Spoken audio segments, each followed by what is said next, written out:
Lorsque Moïse était sur la montagne, Dieu lui dit : « Les enfants d'Israël m'élèveront un sanctuaire et j'habiterai au milieu d'eux. » Cet ordre fut suivi d'instructions détaillées. Mais l'apostasie du Sinaï fit différer l'érection de ce tabernacle jusqu'à ce que le peuple eût recouvré la faveur divine. Ce travail fut alors confié à des hommes spécialement choisis et qualifiés par Dieu, qui s'en acquittèrent avec sagesse et habileté, en suivant minutieusement les directives fournies par Moïse. Le plan de l'édifice sacré, ses dimensions exactes, sa forme, les matériaux à employer, les meubles et les divers ustensiles, tout était compris dans ces instructions.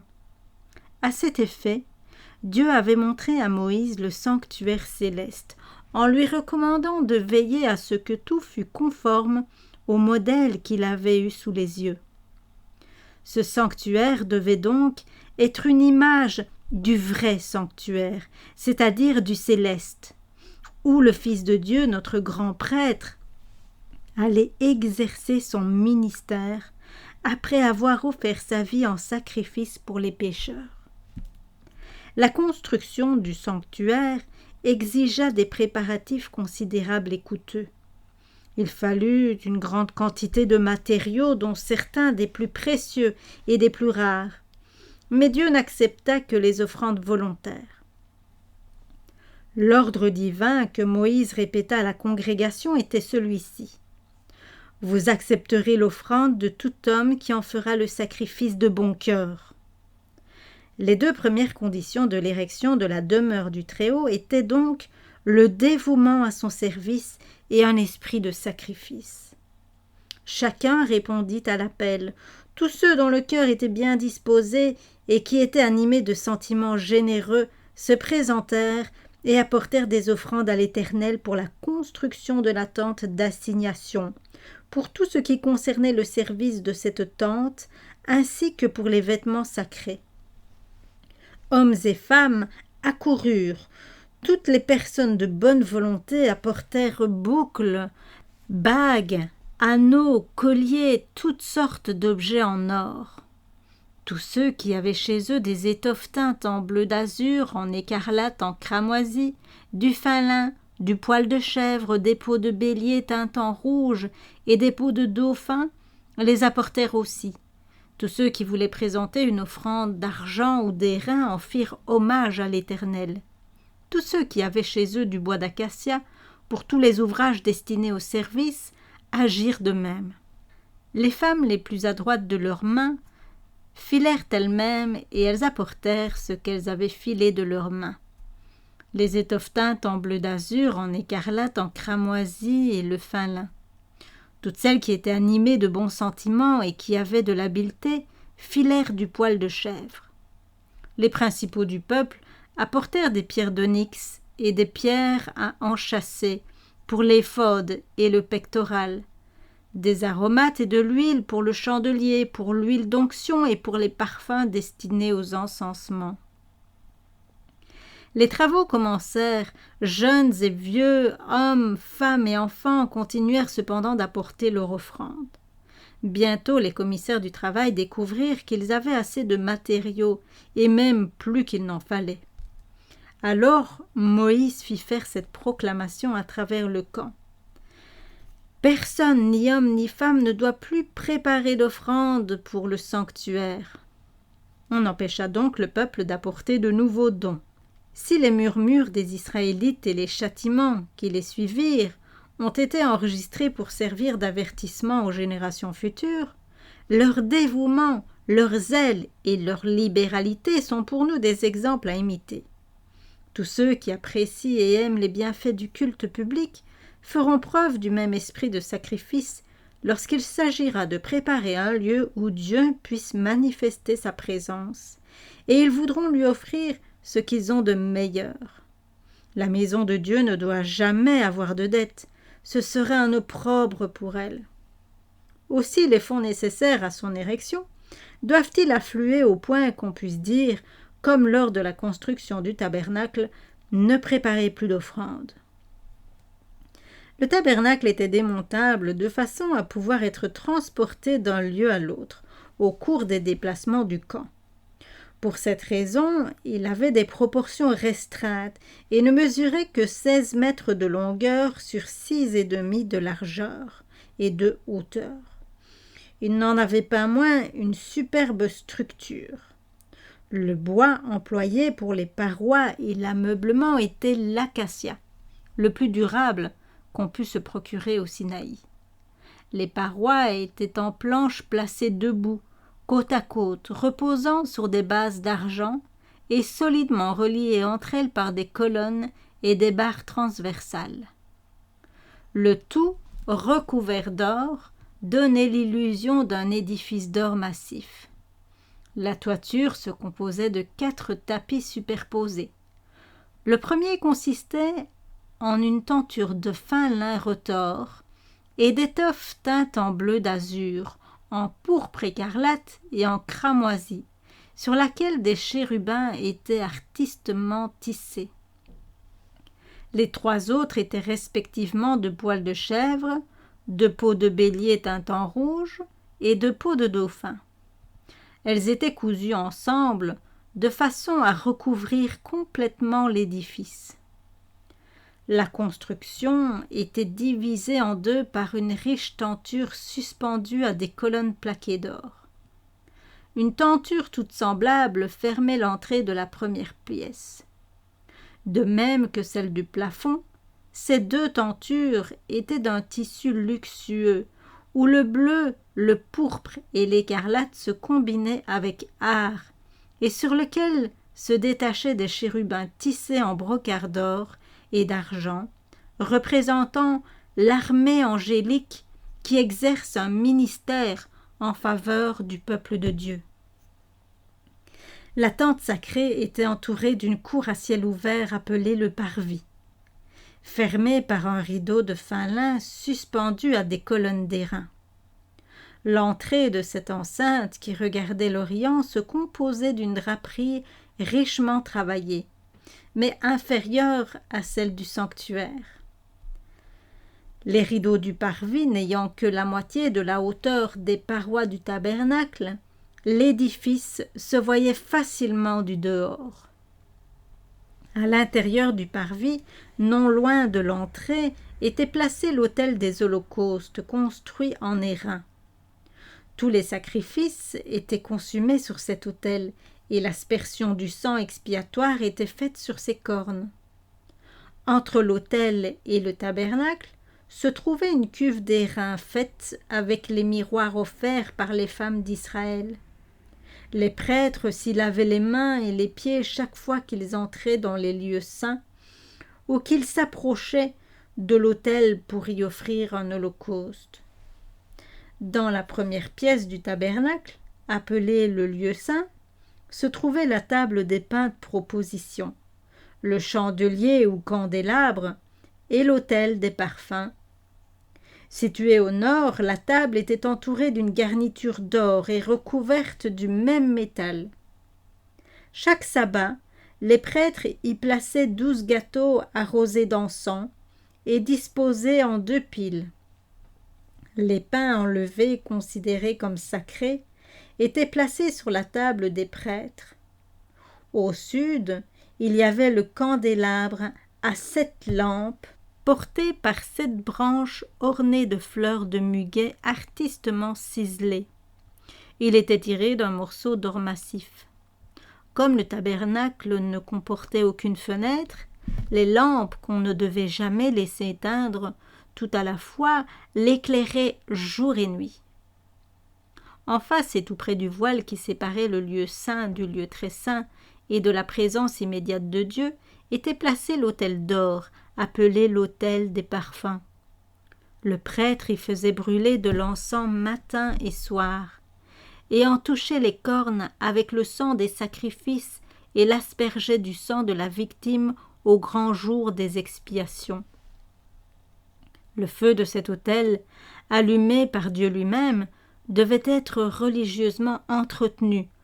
Jour et nuit, le parfum de l'encens sacré embaumait les lieux saints et se répandait au dehors à une grande distance du tabernacle. Le voile intérieur donnait accès au lieu très saint, où se concentrait le service symbolique de l'expiation et de l'intercession, trait d'union entre le ciel et la terre. C'est dans cette pièce que se trouvait l'Arche sainte, coffret d'acacia entièrement recouvert d'or à l'intérieur comme à l'extérieur, et relevé à son bord supérieur par un couronnement d'or. Ce meuble était destiné aux 2 tables de pierre sur lesquelles Dieu avait gravé lui-même les 10 commandements. Cette loi étant la base de l'alliance contractée entre Dieu et Israël, on l'appelait l'Arche de l'Alliance ou du Testament. Le couvercle de l'arche, appelé le propitiatoire, était forgé d'un seul bloc d'or. À chaque extrémité, il était surmonté d'un chérubin en or faisant monter vers le ciel l'une de ses ailes, tandis qu'il repliait l'autre sur son corps, en signe de vénération et d'humilité. Leurs visages tournés l'un vers l'autre et leurs yeux abaissés pieusement sur l'arche figuraient le respect de l'armée céleste pour la loi de Dieu et l'intérêt qu'elle porte au plan du salut. Au-dessus du propitiatoire, entre les 2 chérubins, une nuée lumineuse, appelée la Shekinah, voilait la présence divine. C'est là que la voix céleste sortant de la nuée révélait sa volonté au prêtre ou répondait à ses prières. Un rayon de lumière illuminant l'ange de la droite indiquait l'approbation ou l'acceptation, tandis qu'une ombre ou un nuage recouvrant l'ange de la gauche annonçait la désapprobation ou le refus. Si la loi de Dieu renfermée dans l'arche constituait la grande règle de la justice et proclamait la mort du violateur, le propitiatoire qui la recouvrait et où Dieu révélait sa présence promettait le pardon aux pécheurs repentants qui acceptaient le sacrifice expiatoire. C'est ainsi que la rédemption par le Fils de Dieu était révélée par le symbolisme du sanctuaire, où la bonté et la vérité se sont rencontrées, la justice et la paix se sont embrassées. La gloire du sanctuaire vue de l'intérieur défiait toute description. Les parois d'or réfléchissant en tous sens les feux du candélabre, les vives couleurs des tentures brodées d'anges scintillants, les ors éclatants de la table et de l'autel de l'encens et au-delà du second voile, l'arche sainte, ces mystiques chérubins séparés par la redoutable Shekinah, manifestation visible de la présence de l'Éternel, tout cela n'était qu'un faible reflet de la magnificence incomparable du temple céleste qui est le grand centre de l'œuvre de la rédemption. La construction du tabernacle dura environ 6 mois. Quand tout fut terminé, Moïse examina soigneusement le travail accompli et le compara avec le modèle qui lui avait été montré sur la montagne et les directives qu'il avait reçues de Dieu. Et il vit qu'il l'avait exécuté conformément aux ordres de l'Éternel. Alors Moïse les bénit. Impatients de curiosité, tous les Israélites s'assemblèrent pour contempler l'édifice. Tandis qu'on l'admirait plein d'une sainte vénération, la colonne de nuée descendit, flotta au-dessus du sanctuaire et l'enveloppa tout entier. Et la gloire de l'Éternel remplit le tabernacle, au point que Moïse lui-même ne put y pénétrer. Profondément émus, les Israélites avaient la preuve que l'ouvrage de leurs mains était agréé. Mais bientôt la joie qui gonflait tous les cœurs éclata en larmes de reconnaissance et en prières, où chacun demandait silencieusement à Dieu de demeurer avec son peuple. Par ordre du Seigneur, la tribu de Lévi fut mise à part pour assurer les services du sanctuaire. Cette tribu remplaça ainsi le père de famille qui avait servi de prêtre dans les tout premiers temps, ainsi que le fils aîné qui lui avait été substitué depuis le temps d'Abraham. Dès ce moment, Dieu accorda cet honneur à la tribu de Lévi. en récompense de sa fidélité, comme aussi de son courage et de son zèle lors de l'affaire du veau d'or au Sinaï. Le sacerdoce fut réservé à la famille d'Aaron.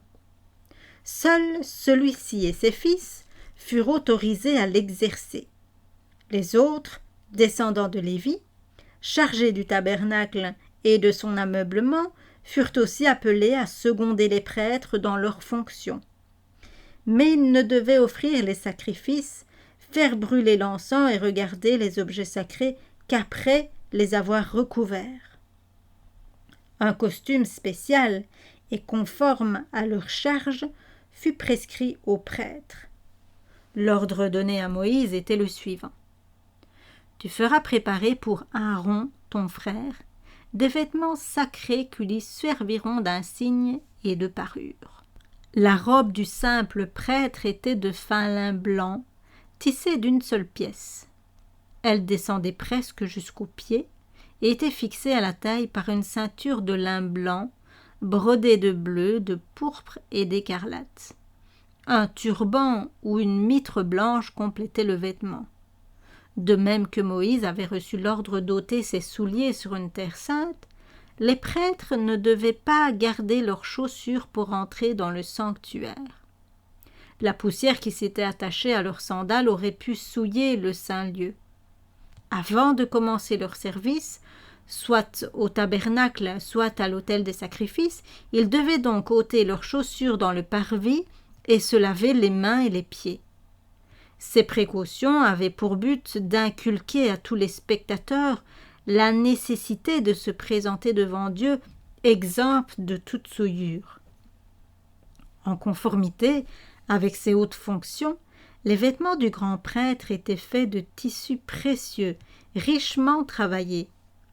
En plus de sa robe de fin lin, le prêtre ordinaire portait un vêtement bleu d'azur tissé également d'une seule pièce, qui se terminait par une garniture de clochettes d'or, alternant avec une imitation de grenade en bleu, pourpre et écarlate.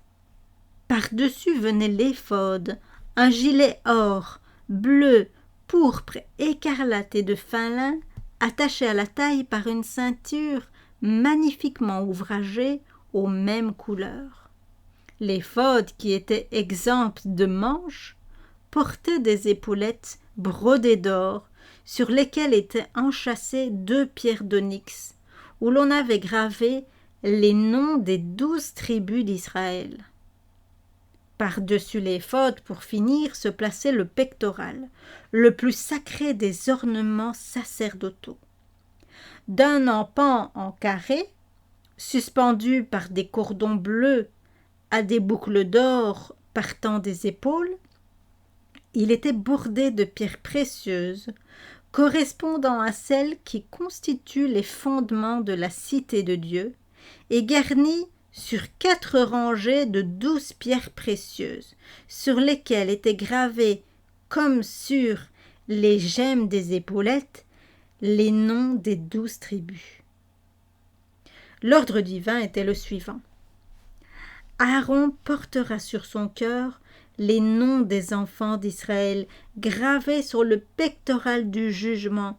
Ce sera un mémorial perpétuel devant l'Éternel. C'est ainsi que Jésus-Christ, notre grand prêtre, porte sur son cœur le nom de toute âme contrite et croyante, en faveur de laquelle il présente son sang devant le Père, de sorte que nous pouvons dire avec le psalmiste « Moi, je suis pauvre et indigent, mais le Seigneur pense à moi. » De chaque côté du pectoral, 2 grandes gemmes d'un vif éclat appelées l'Urim et le Thummim avaient pour but de révéler au grand prêtre et au peuple la volonté de Dieu. Le Seigneur répondait aux questions posées soit par une auréole de lumière entourant la gemme de droite en signe d'approbation ou de consentement, soit par une ombre enveloppant la gemme de gauche en signe de désapprobation ou de refus. La mitre du grand prêtre consistait en un turban blanc auquel était fixé par un cordon bleu le diadème sacré, une lame d'or pure portant cette inscription « Sainteté à l'Éternel ». Tout ce qui se rapportait aux vêtements ou à l'attitude des prêtres devait éveiller chez les spectateurs le sentiment de la sainteté de Dieu, du caractère sacré de son culte et de la pureté qu'il exige de ceux qui se présentent devant lui. Comme le sanctuaire lui-même, les rites qui s'y accomplissaient par le ministère des prêtres devaient être l'image et l'ombre des choses célestes. Ces rites revêtaient une grande importance. Dieu donna à leur égard les instructions les plus précises et les plus explicites. Les cérémonies du sanctuaire se divisaient en deux parties, le service quotidien et le service annuel. Le service quotidien s'accomplissait à l'autel des holocaustes, dans le parvis du tabernacle et dans le lieu saint, tandis que le service annuel se déroulait dans le lieu très saint. À part le grand prêtre, aucun mortel ne pouvait pénétrer dans la pièce intérieure du tabernacle. Une fois par an, et cela après une préparation sévère et solennelle, ce haut dignitaire entrait en tremblant devant Dieu pour y procéder devant le propitiatoire à l'expiation des péchés d'Israël. Dieu apparaissait alors dans la nuée de gloire. Au dehors, la foule attendait dans le silence et la prière. Lorsque le séjour du grand prêtre dans le lieu très saint se prolongeait au-delà du temps accoutumé, l'effroi s'emparait du peuple qui se demandait si, à cause de ses péchés ou de ceux du prêtre, celui-ci n'avait pas été terrassé par la gloire de Dieu. Le service quotidien se composait de l'holocauste du matin et du soir, de l'offrande de l'encens sur l'autel d'or, ainsi que de sacrifices offerts par des particuliers pour des péchés personnels. Il y avait également un rituel pour les sabbats, les nouvelles lunes et les fêtes annuelles. Chaque matin et chaque soir, on offrait sur l'autel un agneau d'1 an et des gâteaux pour signifier la consécration quotidienne de la nation à l'Éternel, comme pour réclamer le bénéfice du sang expiatoire du Rédempteur promis. Dieu ayant expressément recommandé que chaque offrande fût sans défaut, toutes les bêtes des sacrifices devaient être examinées par les prêtres qui refusaient celles qui avaient une tare quelconque. Seule une offrande sans défaut pouvait servir de symbole à la pureté parfaite de l'agneau sans défaut et sans tache qui allait venir. Les sacrifices étaient également une figure de la perfection morale à laquelle doivent aspirer et parvenir les enfants de Dieu. L'apôtre Paul y fait allusion dans cette parole. « Je vous exhorte donc, frères, par les compassions de Dieu, à offrir vos corps en sacrifice vivant, saint, agréable à Dieu, ce qui est votre culte raisonnable. » De même, en nous consacrant au Seigneur, nous devons nous efforcer de rendre aussi parfaite que possible l'offrande que nous lui présentons. Dieu n'agrée rien de moins que ce que nous pouvons lui apporter de meilleur. Ceux qui l'aiment de tout leur cœur désireront lui offrir les plus belles forces, et cela en mettant toutes leurs facultés en harmonie avec les lois divines. C'était lors de l'offrande quotidienne de l'encens que le prêtre s'approchait le plus près de Dieu. Comme le voile intérieur du sanctuaire ne montait pas jusqu'au plafond, la gloire de l'Éternel siégeant sur le propitiatoire éclairait en partie le lieu saint à la vue du prêtre qui offrait l'encens en face de l'autel. Au moment où le nuage d'encens s'élevait de l'autel d'or et où la gloire divine descendait sur le propitiatoire, il arrivait souvent qu'elle débordait du lieu très saint jusque dans le lieu saint, au point que l'officiant était obligé de se retirer vers le voile de sortie. De même que dans le rituel symbolique, le prêtre dirigeait par la foi son regard vers le propitiatoire qu'il ne voyait pas. Ainsi le peuple de Dieu doit maintenant adresser ses prières à Jésus-Christ, qui, bien qu'invisible à l'œil de la chair, plaide en sa faveur dans le sanctuaire céleste. L'encens qui montait avec les prières d'Israël représente les mérites et l'intercession du Sauveur, ainsi que sa parfaite justice, imputée au pécheur par la foi, et qui seul peut faire agréer le culte qu'il offre à son Dieu. En outre, s'il y avait devant le voile du lieu très saint un autel de perpétuelle intercession, il y avait aussi devant le voile du lieu saint un autel de continuelle expiation.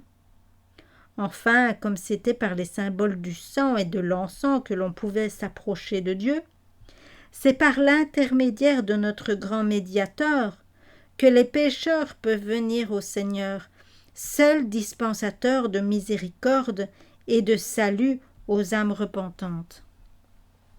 Chaque matin et chaque soir, quand les prêtres entraient dans le lieu saint, à l'heure de l'encens, l'un d'eux offrait sur l'autel du parvis le sacrifice quotidien. C'était toujours une scène émouvante pour les adorateurs assemblés près du tabernacle. En effet, avant d'entrer par l'intermédiaire du prêtre en la présence de Dieu, les Israélites devaient sonder leur cœur et confesser leurs péchés, puis, unis dans une prière silencieuse, tourner leur visage vers le lieu saint. Ainsi, tandis que leur requête montait avec la fumée de l'encens, ils s'appropriaient par la foi les mérites du Sauveur promis, préfigurés par le service expiatoire. Aussi les heures fixées pour le sacrifice du matin et du soir étaient-elles considérées comme sacrées, et finirent-elles par être observées par toute la nation israélite comme heure du culte de famille. Quand plus tard les Juifs en exil adressaient leurs prières au Dieu d'Israël, ils tournaient à ce moment-là leur visage vers Jérusalem. Les chrétiens doivent trouver là l'exemple du culte de famille du matin et du soir. Si une répétition machinale de dévotion, exempte de tout esprit d'adoration, déplaît au Seigneur, il faut en revanche avec plaisir ceux qui l'aiment s'incliner matin et soir pour lui demander le pardon de leurs péchés et réclamer les bénédictions dont ils ont besoin. Les pains de proposition placés en permanence devant Dieu constituaient une offrande perpétuelle et faisaient donc partie du service quotidien. On les appelait pains de proposition ou pains de la face, parce qu'ils étaient constamment devant la face de l'Éternel. Ils avaient pour but de rappeler que l'homme dépend de Dieu pour sa nourriture temporelle et spirituelle, et qu'il n'obtient l'une et l'autre que par la médiation du Fils de Dieu. Dans le désert, le Seigneur avait nourri Israël du pain du ciel. Plus tard, c'est encore de la grâce divine que ce dernier attendait le pain du corps et celui de l'âme. La manne, comme les pains de proposition, était un symbole du Sauveur qui se tient sans cesse pour nous devant la face de Dieu. « Je suis le pain vivant qui est descendu du ciel », a-t-il dit lui-même. Quand les pains étaient chaque sabbat remplacés par des pains frais, on notait les grains d'encens placés dessus pour les faire brûler devant Dieu. Ce qu'il y avait de plus important dans les services quotidiens, c'étaient les sacrifices individuels. Le pécheur repentant amenait son offrande à la porte du tabernacle et plaçant sa main sur la tête de la victime, il lui transmettait symboliquement ses péchés qu'il confessait. Puis, de sa propre main, il égorgeait l'animal dont le sang était porté par le prêtre dans le lieu saint et aspergé devant le voile derrière lequel se trouvait la loi violée par le pécheur. Par cette cérémonie, le péché était par l'intermédiaire du sang transféré au sanctuaire. Dans les cas où le sang n'était pas porté au lieu saint, les prêtres consommaient la chair de la victime selon le commandement de Moïse. C'est une chose très sainte, afin que vous portiez l'iniquité de l'assemblée et que vous fassiez pour elle l'expiation devant l'Éternel. Ces deux rites figuraient le transfert des péchés au sanctuaire. Tel était le rituel jour après jour d'un bout de l'année à l'autre. Aussi le sanctuaire, souillé peu à peu par les péchés d'Israël qui s'y accumulaient, devait-il être purifié par des cérémonies spéciales. En conséquence, Dieu ordonna qu'il fût fait expiation pour les 2 lieux saints comme pour l'autel, afin de les purifier et les sanctifier à cause des souillures des enfants d'Israël. Une fois l'an, au grand jour des expiations ou des propitiations, le grand prêtre entrait dans le lieu très saint pour procéder à la purification du sanctuaire. Les rites qui s'y accomplissaient achevaient le cycle annuel du cérémonial. Ce jour-là, on amenait devant l'entrée du tabernacle 2 boucs. Par le sort, l'un d'eux était désigné pour l'Éternel, l'autre pour Azazel. Le bouc sur lequel tombait le premier sort était égorgé et offert pour les péchés du peuple. Le prêtre emportait le sang à l'intérieur du voile et en faisait aspersion sur le propitiatoire. Il fera, avait dit Moïse, l'expiation pour le sanctuaire à cause des souillures des enfants d'Israël et de leurs transgressions, quel que soit leur péché. Il fera de même pour la tente d'assignation qui est établie parmi eux au milieu de leurs souillures. Les instructions données à Moïse disaient: lorsqu'il aura achevé de faire l'expiation pour le sanctuaire, Aaron fera approcher le bouc vivant. Il posera ses 2 mains sur la tête du bouc vivant et confessera sur lui toutes les iniquités des enfants d'Israël et toutes leurs transgressions, quel que soit leur péché. Il les mettra sur la tête du bouc et il l'enverra au désert par un homme préposé à cet office. Le bouc ainsi chargé de toute leur iniquité les emportera dans une terre déserte, et l'homme lâchera le bouc dans le désert. Tout travail était mis de côté. La congrégation d'Israël passait cette journée entière à s'humilier devant Dieu par un sérieux examen de conscience, par le jeûne et la prière. Ce n'était que lorsque le bouc avait été conduit au désert que le peuple se considérait comme délivré de ses péchés. Cette cérémonie annuelle enseignait au peuple des vérités importantes relatives à l'expiation des péchés. Par leur offrande faite dans le cours de l'année, les pénitents indiquaient qu'ils acceptaient le substitut qui devait un jour prendre leur place. Mais le sang des victimes n'achevait pas l'expiation des péchés. Il servait simplement de véhicule pour transférer ces péchés au sanctuaire. En offrant un sacrifice sanglant, le pécheur reconnaissait l'autorité de la loi, confessait sa culpabilité et exprimait sa foi en celui qui devait venir ôter le péché du monde, mais il n'était pas entièrement dégagé de la condamnation de la loi. Au jour des expiations, le grand prêtre, après avoir immolé une victime pour l'assemblée, emportait le sang dans le lieu très saint et en faisait aspersion sur le propitiatoire au-dessus des tables de la loi. La loi qui exigeait la vie du pécheur était ainsi satisfaite, et le prêtre, en tant que médiateur, se chargeait de tous les péchés d'Israël. En quittant le sanctuaire, il plaçait ses mains sur la tête du bouc émissaire, confessait sur lui toutes les iniquités des enfants d'Israël et les transférait sur la tête du bouc. Celui-ci, chargé de toute leur iniquité, les emportait dans une terre déserte. C'est alors que le peuple se considérait comme définitivement libéré de sa culpabilité. Telles étaient les cérémonies accomplies au jour des expiations pour servir d'image et d'ombre des choses célestes. Comme on l'a vu, le sanctuaire terrestre fut construit par Moïse sur le modèle qui lui avait été montré sur la montagne. C'était un symbole pour le temps présent. Ces 2 lieux saints étaient une image du sanctuaire céleste. Jésus-Christ, notre grand prêtre, est ministre du sanctuaire et du véritable tabernacle dressé par le Seigneur et non par un homme. Contemplant en vision le temple de Dieu qui est dans le ciel, l'apôtre Jean y voit 7 lampes ardentes brûlant devant le trône. Il y voit aussi un personnage qui a un encensoir d'or auquel on donne beaucoup de parfums pour les offrir avec les prières de tous les saints sur l'autel d'or qui est devant le trône. Le prophète est ici admis à voir la première pièce du sanctuaire céleste. On y retrouve les 7 lampes ardentes et l'autel d'or que le sanctuaire terrestre avait imité par le candélabre d'or et par l'autel des parfums.